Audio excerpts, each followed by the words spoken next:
Welcome to Chapter 7, Foreign Market Entry Mode Selection. Now that you've decided which country or countries are appropriate for your product, it's time to decide how you will enter foreign markets. Before doing so, there are several key questions to think about. First, what level of expertise does your organization possess?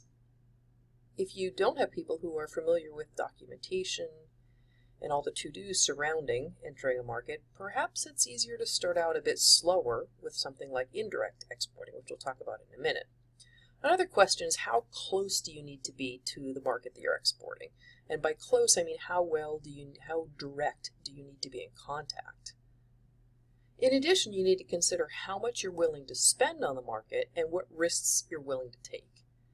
And once you've thought about these questions a little bit, you should be able to narrow it down and decide whether you want a non-equity method of entry or an equity mode of entry. And an equity mode means that you're investing directly in the foreign country.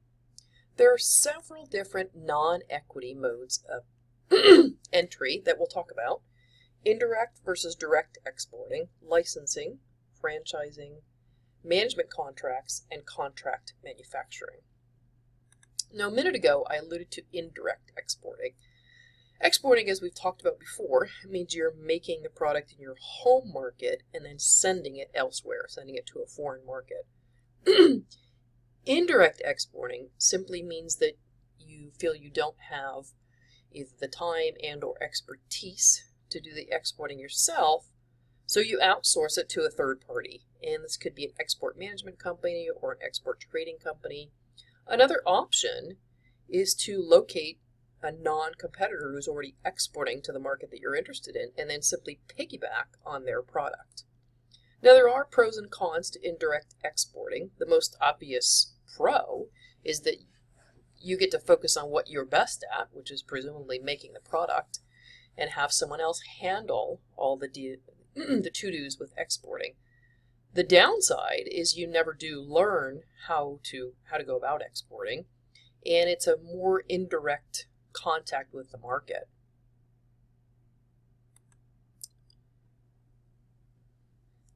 Direct exporting means that you're handling the exporting function yourself. The pros and cons of direct exporting are somewhat of a flipped image of the pros and cons of indirect exporting.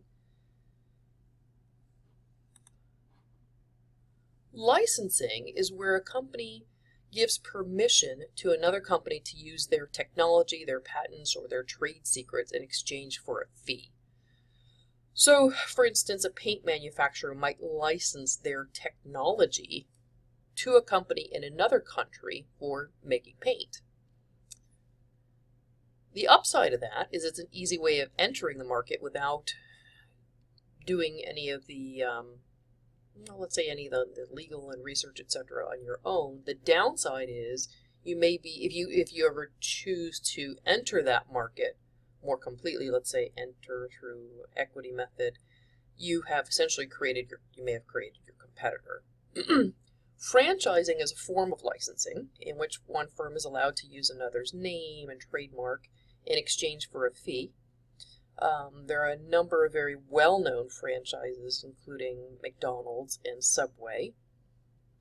The upside of this, very similar to licensing, and in fact, as I said, franchising is a form of licensing. It's a fairly easy way of entering another market without committing a great deal of capital. The downside is if your franchisee doesn't maintain the brand well, it reflects on the brand. It can be problematic from an image standpoint. A management contract allows the company to provide management. Well, case in point, the hotel uses a management contract to provide their management expertise to hotels elsewhere in exchange for a fee. Contract manufacturing means that the company is providing the marketing and they're putting the name on their product, but the manufacturing of the product is actually done by another company. So case in point, you're probably very, very familiar with the iPad, but you may or may not be aware that that is actually manufactured by Foxconn in China under an arrangement with Apple.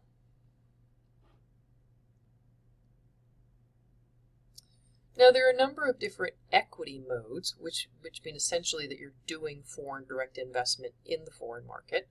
A couple of these are wholly owned subsidiary, joint venture, or strategic alliance. Now, with a wholly owned subsidiary, you are actually establishing a subsidiary in that foreign country.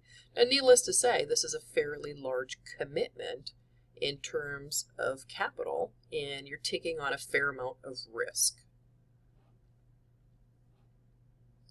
A joint venture is a cooperative venture between two or more firms with a common goal, and a strategic alliance may or may not entail equity participation, whereas a joint venture does entail equity participation. A good example of a joint venture that didn't work out too well was Danone entering the Chinese market. They decided that they didn't have enough local expertise. They wanted to go with a company that did have local expertise and local name recognition, etc., to pave the way.